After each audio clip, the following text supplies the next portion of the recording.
Tales of Kabaka. Kabaka Edward Muteesaii II. Edward Fredrick William David Walujem Muteesaii Luangula Muteesaii II, known as King Fredie, was born on November 19, 1924, in Muteesaii, Uganda. He was the son of Kabaka Daudi Cwa II and Namasole Irene Drusilla Namaganda.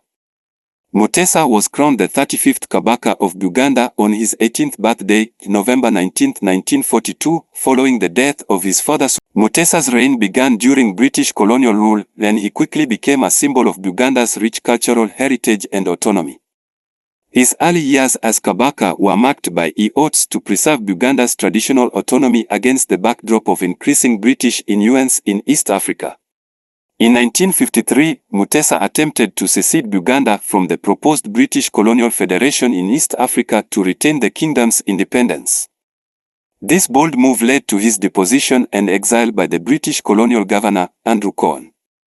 However, the popular backlash known as the Kabaka crisis forced the British to allow Muteesaii to return to Buganda in 1955 under the terms of the Buganda Agreement. As Uganda moved towards independence, Kabaka Muteesaii became a key political duo. He formed the monarchist Kabaka Yeka Party, which allied with Milton Obote's Uganda People's Congress.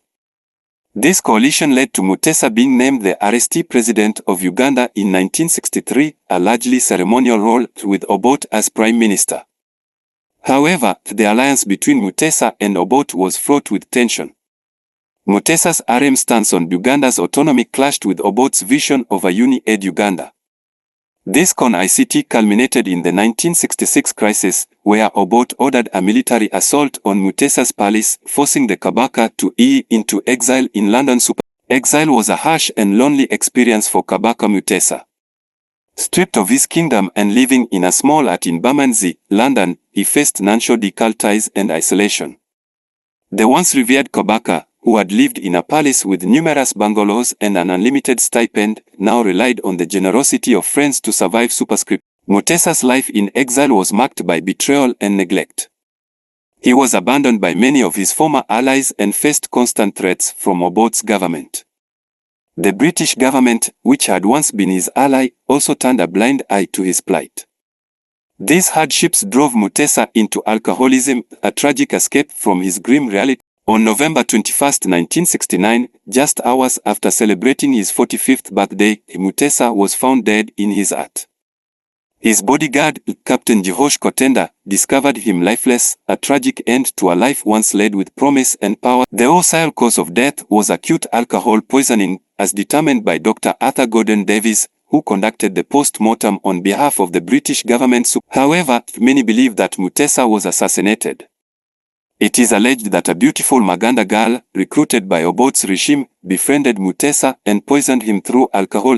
Kabaka's death was a devastating blow to the people of Buganda Kingdom and Uganda. He was a symbol of cultural pride and resistance against oppression. His tragic end highlighted the brutal realities of political power struggles and the lengths to which regimes would go to kill their opponents. Muteesa's daughter, Dorothy Nosolo, who was in school in London at the time, later reacted on her father's struggles. She spoke of his deep sense of betrayal and the harsh conditions he endured in exile.